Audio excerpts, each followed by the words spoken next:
Hello friends, स्वागत है आपका फ्री ऑनलाइन कोचिंग और बबुआ स्टडी सेंटर। मैं निधि आप लोगों को प्राचीन भारतीय इतिहास के बारे में बता रही हूँ, जिसमें आज हम लोगों का है भागवत धर्म, शैव धर्म और शाक्त धर्म। मतलब कि हमने पिछले वीडियोज़ में बौद्ध धर्म और जैन धर्म देखा। जैसे कि मैंने आप लोगों को बताया था कि जो वेदों के कर्मकांड थे उसके विरुद्ध में, वेदों के कर्मकांड के विरुद्ध में जो धर्म आया वो छठी शताब्दी ईसा पूर्व में वो बौद्ध और जैन धर्म के रूप में हमें देखने को मिलता है। और जैसा कि हमने देखा कि धीरे धीरे बौद्ध धर्म में भी तंत्र मंत्र आदि के जो समावेश हो गया था, उसमें जो तंत्र मंत्र आदि आ गए थे, इसके कारण वो भी अपने पतन की ओर चला गया। ठीक है, बौद्ध धर्म भी भारत से लगभग समाप्त हो चुका था उस समय में, उस काल में 7वीं 8वीं शताब्दी में। ठीक है, भारत के बाहर तो उसका काफ़ी प्रचार प्रसार हुआ, लेकिन भारत में वो अपने पतन की ओर अग्रसर हो रहा था। 7वीं से 6वीं शताब्दी में उदय हुआ और 7वीं शताब्दी के मध्य में बोलिए या 7वीं शताब्दी से 8वीं शताब्दी के बीच में उसका पतन हो गया था। ठीक है, तो उसके बाद आया हमारे पास ये भागवत धर्म। ठीक है, उसके बाद बौद्ध धर्म और जैन धर्म के बाद ये आता है, जो ये भी देखिए, ये बौद्ध धर्म और जैन धर्म जो था वो हमें नास्तिक धर्म के रूप में देखने को मिलता है। और भागवत धर्म जो है वो आस्तिक धर्म है, क्योंकि ये देवताओं को मानते हैं।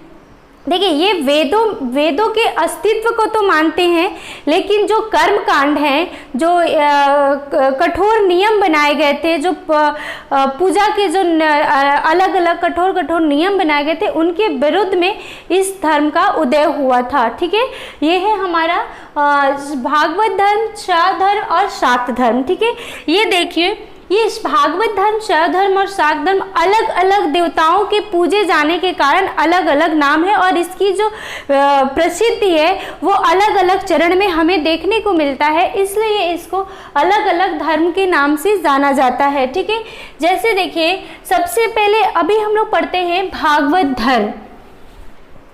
देखिए, भागवत धर्म क्या है, इसको हम लोग पंचरात्र धर्म, विष्णु धर्म या वैष्णो धर्म, ठीक है, और भागवत धर्म भी बोलते हैं। ठीक है, तो इसमें क्या है, भागवत धर्म, और देखिए इसको बोलते हैं, देखिए एक और यहाँ पे मैं लिख देती हूँ, वैष्णो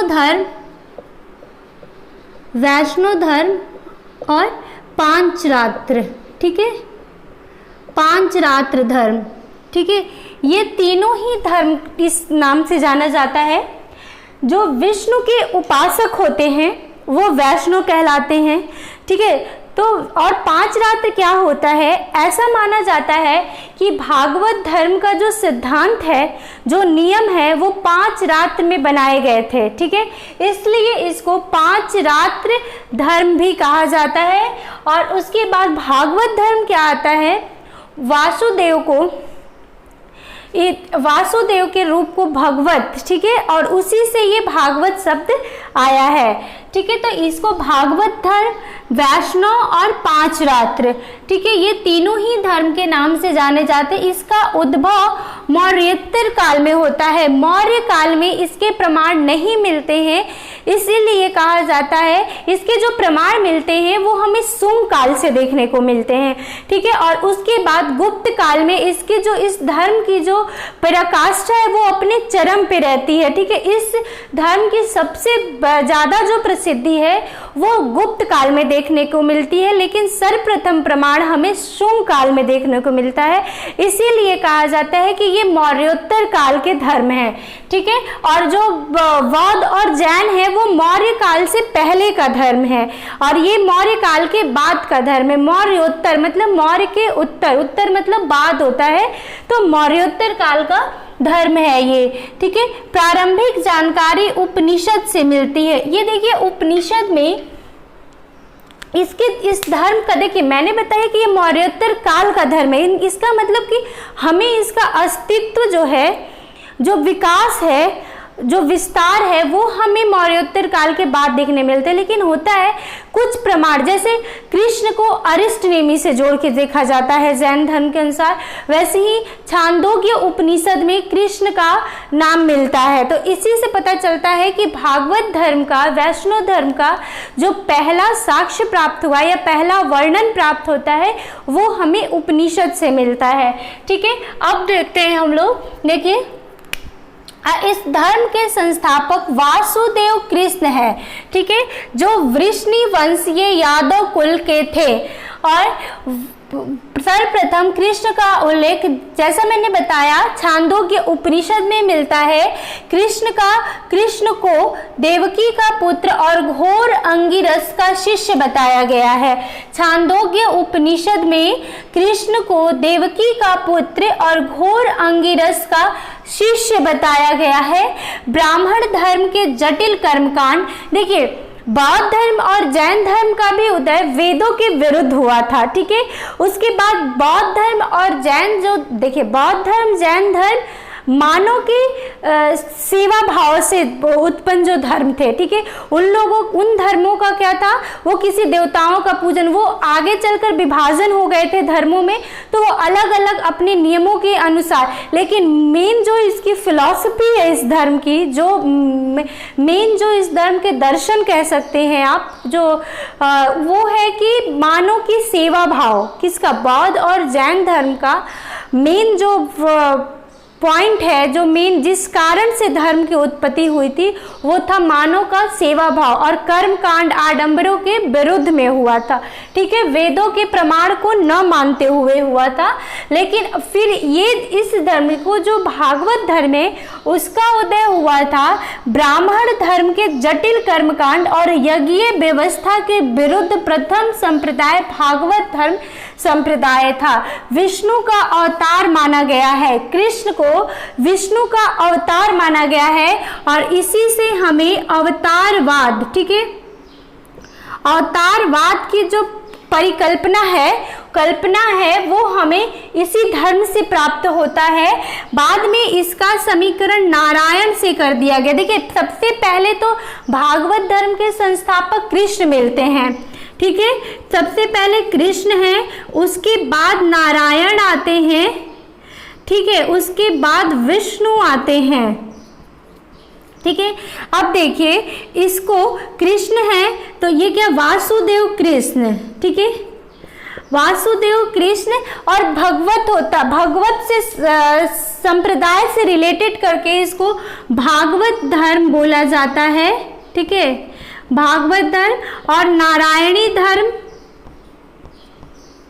उसके बाद वैष्णव धर्म। ये क्या होता है, अलग अलग एक ही भगवान है, लेकिन जब इनका स्वरूप जैसे जैसे चेंज होता है वैसे वैसे इस धर्म के नाम में भी चेंजिंग देखने को मिलता है। ठीक है, फिर देखिए, जैसे मैंने बताया, बाद में इसका समीकरण नारायण से किया गया और 5 रात्रि कहलाए। ठीक है, वासुदेव कृष्ण सांख्य योग्य, यहाँ पे सांख्य है, ये सांख्य योग्य से संबंधित हैं और मुख्य तत्व भक्ति और अहिंसा।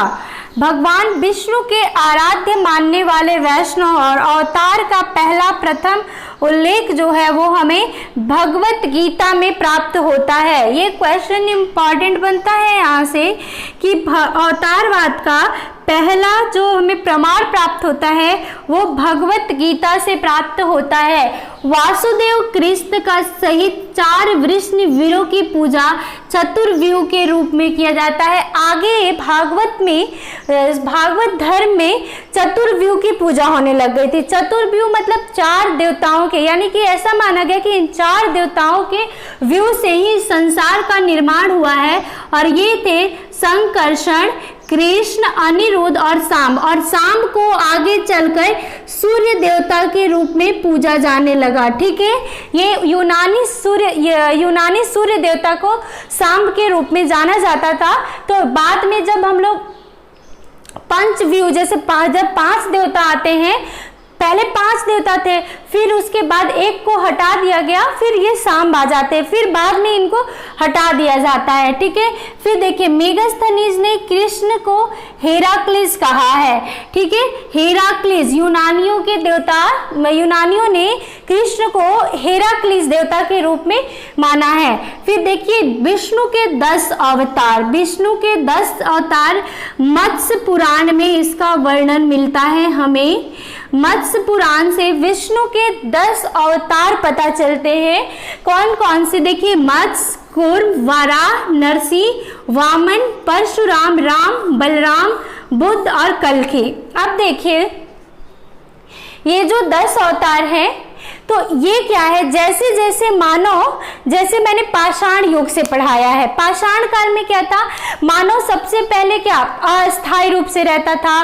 पहले क्या था, सबसे पहले देखिए, सबसे पहले इस धरती पे पूरा ही जल था।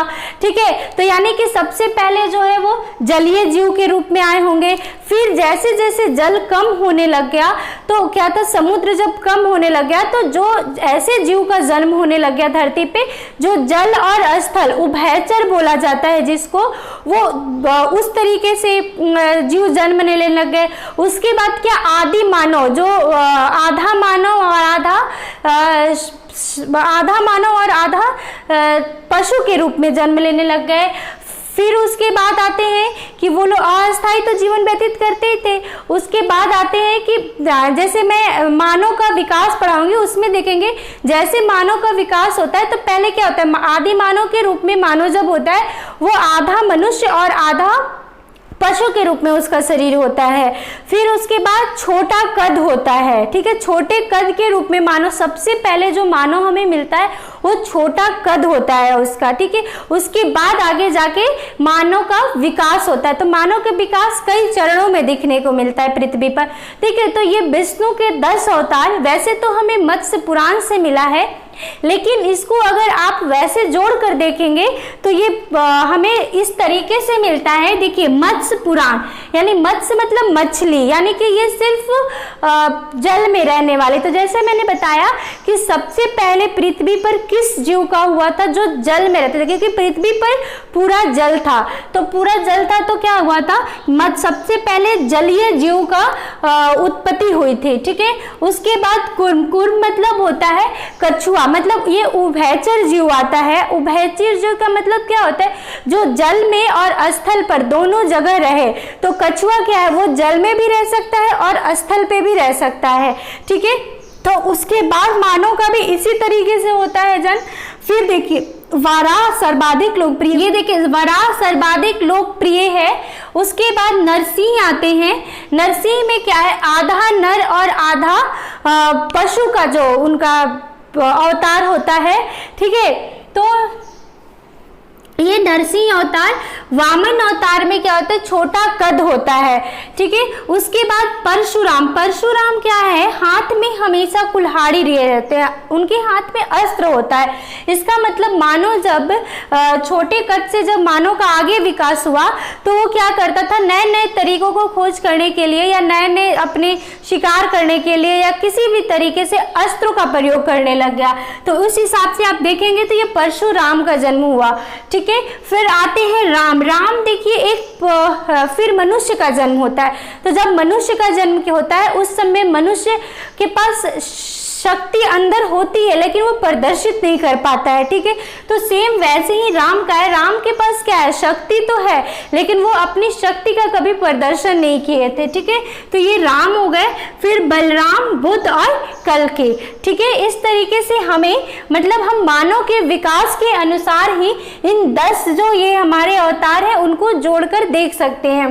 ठीक है, अब देखिए दक्षिण भारत में उपासक जो है, ये एक इम्पॉर्टेंट क्वेश्चन बनता है यहाँ से कि दक्षिण भारत के वैष्णव धर्म के जो उपासक होते हैं उन्हें क्या कहा जाता है, अलवार कहा जाता है। ठीक है, अलवार होते हैं दक्षिण भारत में भागवत धर्म या वैष्णव धर्म के उपासक अलवार के नाम से जाने जाते हैं। ठीक है, अब इसके प्रमुख संप्रदाय पे आते हैं। इसके देखिए 4 संप्रदाय मिलते हैं हमें। वैष्णव संप्रदाय, वैष्णव और मत किसका है, विशिष्टता द्वैतवाद। ये इंपॉर्टेंट बनता है यहाँ से क्वेश्चन।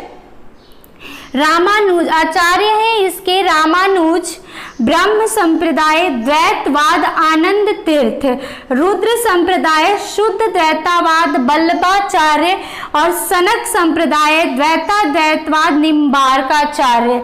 ठीक है, इस तरीके से ये इसके 4 संप्रदाय हमें मिलते हैं किसके, भागवत धर्म के।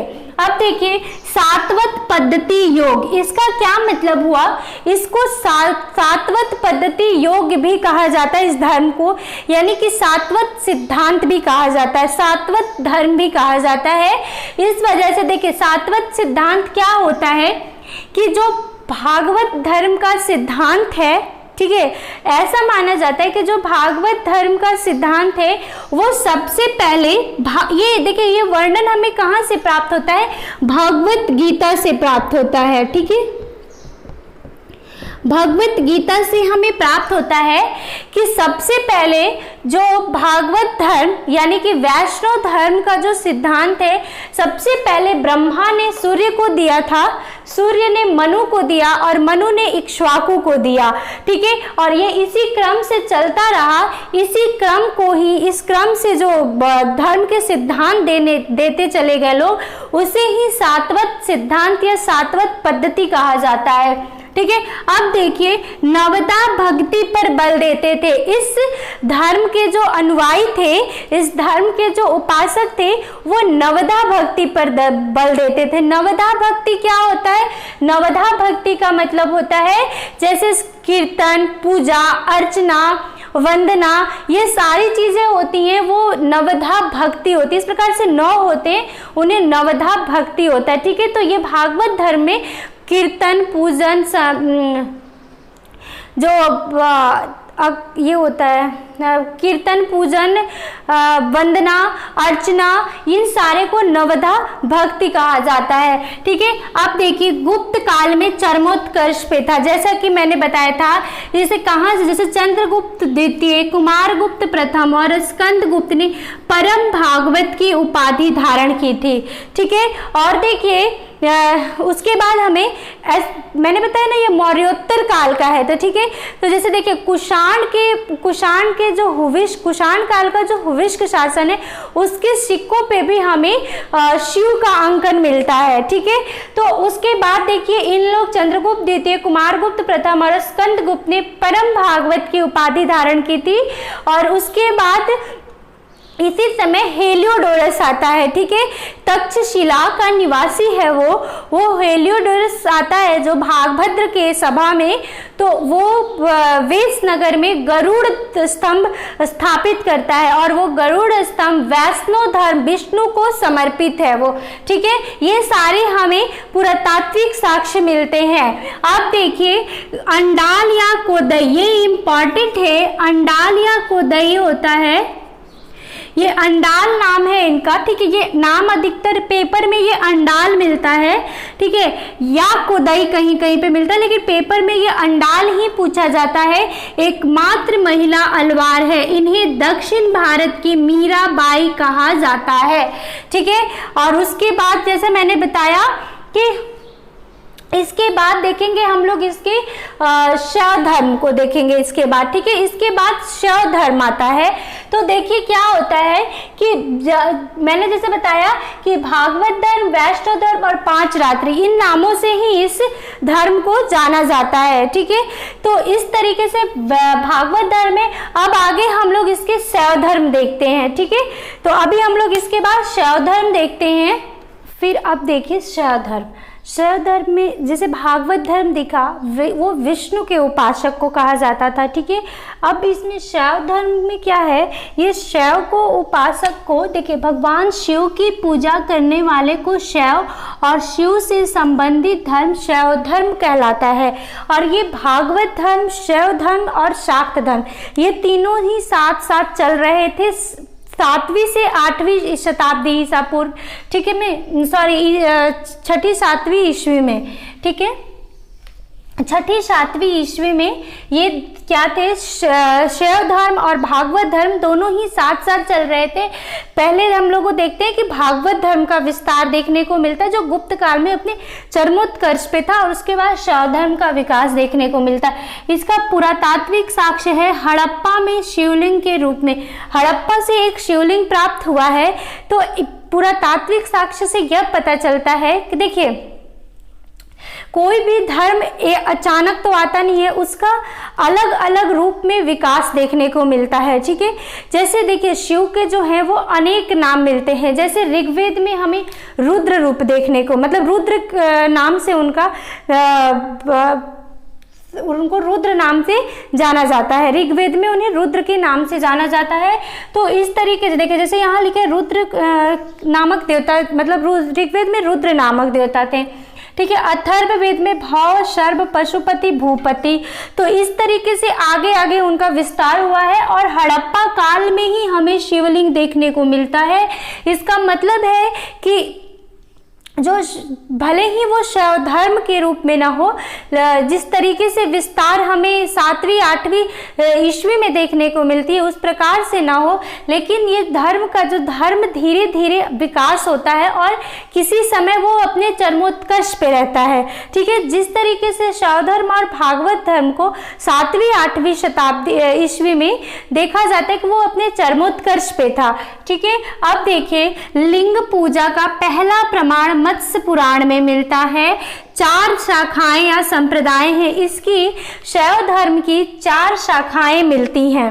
कौन कौन सी, देखिए अब 4 शाखाएं का क्या मतलब है। 4 शाखाएं का मतलब है कि अलग अलग मत हो गए लोगों के। ठीक है, शैव धर्म को लेकर अलग अलग मत हो गए, अलग अलग तरीके से अलग अलग रूप का पूजा होने लगा। शिव के अलग अलग रूपों का जब पूजा होने लग गया तो वो अलग अलग संप्रदाय में विभाजित हो गए। ठीक है, तो सबसे पहले देखिए पाशुपत संप्रदाय सबसे प्राचीन मतलब संप्रदाय इसी को जाना जाता है, और इसके बारे में काफी क्वेश्चन भी आता है। ठीक है, प्राचीन संप्रदाय है ये पाशुपत संप्रदाय, और इसके प्रवर्तक थे लकुलिश। ठीक है, ये क्वेश्चन हमेशा पूछता है। पाशुपत संप्रदाय के प्रवर्तक लकुलिश थे। ठीक है, और देखिए ये क्या है, पाशुपत और पशुपति का मंदिर नेपाल का तो काफी प्रसिद्ध है। ठीक है, अब देखिए कापालिक इष्ट देव, जैसे इष्ट देव भैरव, जिसके इष्ट मैंने बोला ना अलग अलग भगवान शिव के अलग अलग रूपों को अपने आराध्य देव के रूप में पूजने लग गए, तो वो अलग अलग संप्रदाय में विभाजित हो गए। ठीक है, जैसे कापालिक के इष्ट देव भैरव है, शिव का रूप जो भैरव है उसी का पूजा कापालिक करते थे। ठीक है, और कालमुख क्या होता है, महाव्रतधर कहा जाता है इन्हें। ठीक है, ये इंपॉर्टेंट क्वेश्चन बनता है यहाँ से, महाव्रतधर कहा जाता है, और ये नर कपाल में भोजन करते थे। ठीक है, ये चिता पे जैसे जो मृत्यु हो जाती थी इंसान की, जो चिता पे लेटे रहते थे, उनकी ये जो नर कपाल बच जाता था, जो खोपड़ी, उसी में ये भोजन करते थे, उसी में ये जल पीते थे। ठीक है, इसलिए इन्हें महाव्रतधर कहा जाता है। और ये सुरापान जो होता है, सुरापान करते थे। ये पूजा हमेशा मतलब शराब पीकर ही, इनकी ऐसी मान्यता थी, ये शराब पीकर ही भगवान शिव की आराधना करते थे। ठीक है, और ये भोजन जल नर कपाल में करते थे। मैंने बताया चिता पर से जो नर कपाल होता है उसी को लेकर आते थे और उसी में ये भोजन करते थे, और चिता का भस्म लगाते थे। ठीक है, लिंगायत, अब एक और संप्रदाय है इसका लिंगायत, और इसके प्रवर्तक है बासव। ये इंपॉर्टेंट है, ये भी इंपॉर्टेंट है, पाशुपत इंपॉर्टेंट है, क्योंकि इन दोनों का नाम मिलता है हमें, तो इन दोनों का नाम भी पूछता है एग्जाम में। ठीक है, दक्षिण भारत में प्रचलित लिंगायत संप्रदाय दक्षिण भारत का सबसे प्रसिद्ध संप्रदाय था शिव का। ये जंगम भी इसे कहा जाता है। जैसे कहीं कहीं पे हमें जंगम बाड़ी देखने को मिलता है, ठीक है। जंगम बाड़ी, ये जो लिंगायत वाले जो अनुयायी रहते हैं वो जंगम बाड़ी में रहते हैं, ठीक है। तो इन्हें जंगम भी कहा जाता है और शिवलिंग की पूजा करते हैं। ये लोग शिवलिंग की पूजा करते हैं। जहां भी शिवलिंग की पूजा होती है वहां पे ये अपनी पूजा करने के लिए जाते हैं, ठीक है। अब देखिए, जैसे लिंगायत संप्रदाय के जो दक्षिण भारत के लोग हैं, जैसे कि काशी विश्वनाथ मंदिर, ठीक है, उसमें ये लिंगायत संप्रदाय के लोग सबसे ज्यादा जाते हैं पूजा करने के लिए, क्योंकि उनके जो इष्ट देव हैं वो शिवलिंग के रूप में उनकी पूजा की जाती है। और वहां पे काशी में, वाराणसी में एक जंगम बाड़ी भी है, यानी कि इनके जो अनुयायी है वो जंगम बाड़ी इन्हीं के द्वारा वो बनवाया गया है। जंगम बाड़ी में रहते हैं ये लोग, और ये लिंगायत संप्रदाय के लोग हैं जो शिवलिंग की पूजा करते हैं, ठीक है। अब देखिए नाथ संप्रदाय ये मत्स्येंद्र नाथ है। इसमें क्या है, गोरखनाथ बाबा, ठीक है। गोरखनाथ बाबा के समय ये सबसे प्रचलित संप्रदाय था, शैव संप्रदाय का, शैव मत का सबसे प्रचलित संप्रदाय था, जो मत्स्येंद्र नाथ है इसके प्रवर्तक, ठीक है। दक्षिण भारत में ये किस शासकों के या किस वंश में प्रचलित था? चालुक्य वंश में शैव धर्म अपनी पराकाष्ठा पे था, राष्ट्रकूट के समय, पल्लव के समय और चोलों के समय, ठीक है। इसके उपासक को नयनार कहा जाता है और वैष्णव के उपासक को अलवार कहा जाता है, ठीक है। और इनके नयनारों की संख्या 63 बताई गई है, ठीक है। एलोरा का कैलाश मंदिर जो कि भगवान शिव को समर्पित है, ये राष्ट्रकूटों द्वारा बनवाया गया है, ठीक है। ये राष्ट्रकूटों के द्वारा बनवाया गया। और तंजौर का मंदिर, ठीक है, ये राजराज प्रथम ने बनवाया है जो चोलों के शासनकाल का है और ये भी भगवान शिव को समर्पित है, ठीक है। अब देखिए इसके बाद आता है शाक्त संप्रदाय, ठीक है। शाक्त संप्रदाय, मैंने बोला ना कि धर्म कोई अचानक नहीं आता है, ठीक है। धर्म के अलग अलग स्वरूप बदलते रहते हैं समय के अनुसार, और वो कभी कोई धर्म अपनी पराकाष्ठा पे रहता है। जैसे भागवत धर्म और शैव धर्म छठी, सातवीं और 8वीं ईस्वी में काफी पराकाष्ठा पे था, ठीक है, गुप्त काल में। उसके बादों के काल में भी देखा जाता है, उसके पहले भी 1-2 के वंश में भी देखा जाता है कि शैव और भागवत धर्म काफी पराकाष्ठा पे मिलता है, ठीक है। तो उसके बाद आता है शाक्त संप्रदाय। शाक्त में वो शक्ति की पूजा की जाती है। शक्ति की पूजा मतलब देवी दुर्गा, काली, इन सब देवियों की पूजा की जाती है शाक्त धर्म में। लेकिन देखिए शाक्त धर्म या शाक्त संप्रदाय क्या होता है, इसका जो प्रमाण मिलता है, यानी कि देवी यानी मातृ देवी की पूजा की जाती है, ठीक है। और मातृ देवी की पूजा का प्रमाण हमें हड़प्पा काल से ही देखने को मिलता है, ठीक है। तो ये काफी प्राचीन धर्म रहा है, लेकिन इसकी जो पराकाष्ठा है वो हमें गुप्तों के समय या फिर मौर्योत्तर काल के बाद देखने को मिलता है, ठीक है। तो इस धर्म की आराध्य देवी जो है वो शक्ति है, शक्ति, और इनकी पूजा जो है वो रौद्र रूप में, काम रूप में और सौम्य रूप में किया जाता है। तो देवी के 3 रूप मिलते हैं, रौद्र रूप, सौम्य रूप और काम रूप, ठीक है। शैव मत से घनिष्ठ संबंध है। इसका क्या मतलब है कि ऐसा कहा जाता है कि शिव और शक्ति जुड़े होते हैं, ठीक है। यानी कि जहां शिव की पूजा होती है वहां शक्ति की आराधना जरूर होती है, ठीक है। इसीलिए कहा जाता है कि शैव मत से घनिष्ठ संबंध रखते हैं, यानी कि शैव मत के अंदर ही इसका प्रचार प्रसार शुरू हो गया था, ठीक है। वैष्णव, काली और दुर्गा और कामाख्या देवी, मैंने बताया ना कि रौद्र रूप, सौम्य रूप और काम रूप में इनकी पूजा की जाती है। तो जो काली और दुर्गा है वो हमें रौद्र रूप में दिखाई देती है और वैष्णव सौम्य रूप में दिखाई देती है और कामाख्या देवी काम रूप में दिखाई देती है, ठीक है। ये सबसे प्राचीन देवियों के नाम है। इसके बाद इनके अलग अलग स्वरूप मिलते हैं, जैसे दुर्गा के हमें बहुत सारे नाम मिलते हैं, ठीक है। आप देखिए दशम मंडल, ऋग्वेद के दशम मंडल में ऋग्वेद के 10वें मंडल में शक्ति की आराधना का हमें सूक्त मिलता है। ठीक है, इसी से समझ में आता है कि जो शाक्त धर्म है वो बहुत प्राचीन धर्म है। मातृ देवी की पूजा काफी प्राचीन है, जैसा कि हड़प्पा काल से हम देखते आ रहे हैं, लेकिन इसका अलग अलग रूपों में अलग अलग शक्तियों के माध्यम से पूजा होने लग गया। तो ये आगे जाकर जो शैव धर्म है उसके साथ आगे जाके ये जुड़ा है। ठीक है, अब देखिए 64 योगिनी मंदिर, ये 64 योगिनी मंदिर शाक्त धर्म का एक उदाहरण है, जहां सिर्फ 64 योगिनियों की यानी कि देवियों की पूजा होती है। और ये यहाँ से ही देखने को हमें मिलता है कि इसके विकास और प्रगति में सहायक, यानी शाक्त धर्म के विकास की स्थिति यहीं से, इसी मंदिर से पता चलता है कि ये कितनी उस समय प्रचलित रही थी। ठीक है, और मार्कंडे पुराण में हमें दुर्गा सप्तशती का वर्णन मिलता है। ठीक है, दुर्गा सप्तशती का जो पाठ होता है वो मार्कंडे पुराण का ही एक अंश है। ठीक है, और उसके बाद मैंने बताया रौद्र रूप, सौम्य रूप और काम रूप में इनकी पूजा की जाती है।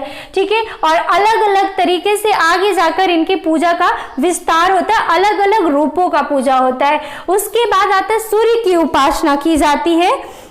ठीक है, उसके बाद सूर्य की उपासना आता है, फिर यक्ष, यक्षिणी और नाग की पूजा का प्रमाण, जो कि काफी प्रचलन है, काफी उस समय प्रचलन में था और ये प्राचीन काल से ही है। ठीक है, तो जैसा कि मैंने बताया कि धर्म, कोई भी धर्म एक अचानक नहीं बनता है, एक ही दिन में किसी भी धर्म का निर्माण नहीं होता। धर्म धीरे धीरे अपने स्वरूप बदलता है और किसी समय आकर वो धर्म अपनी पराकाष्ठा को छूता है, तो उस काल में उस काल में वही धर्म प्रचलन में रहता है। जैसे कि हमने देखा बौद्ध धर्म और जैन धर्म के बारे में, उसके बाद ये भागवत धर्म, शैव धर्म और शाक्त धर्म आता है। उसके बाद सूर्य और यक्षिणी और नाग की पूजा की जाती है। ठीक है, तो देखिए हमने देखा भागवत धर्म, शैव धर्म और शाक्त धर्म। ठीक है, तो ये एक आस्तिक धर्म था। ठीक है, ये वेदों के विरुद्ध बात नहीं करते हैं, लेकिन ये जो कठोर नियम है ब्राह्मण धर्म के, ब्राह्मण धर्म, देखिए वेद क्या है, वेद के बाद धीरे धीरे जो यज्ञ कर्मकांड है वो एक ब्राह्मण धर्म, यानी कि वेदों के समय, वेदों के काल के समय ब्राह्मण धर्म जो था, यानी ब्राह्मणों का जो धर्म था, या ऐसा माना था ब्राह्मण धर्म को सबसे उच्च धर्म माना गया। ठीक है, तो उस धर्म को ये लोग मतलब विरुद्ध में, उनके आडंबरों के विरुद्ध में ये लोग अपने धर्म का प्रचलन किए, जिसमें भागवत धर्म, शैव धर्म और शाक्त धर्म, सूर्य की उपासना आदि को हम लोग देखते हैं। इस तरीके से हमने देखा भागवत धर्म, शैव धर्म और शाक्त धर्म को। और अब अगली वीडियो में इसके बाद हम लोग देखेंगे मगध का उत्कर्ष। ठीक है, मगध का उत्कर्ष 16 महाजनपदों में से किस प्रकार से हुआ। ठीक है, तो आज के लिए इतना ही है। अगर आपको मेरा ये वीडियो पसंद आए तो लाइक, शेयर और सब्सक्राइब जरूर करें। Thank you.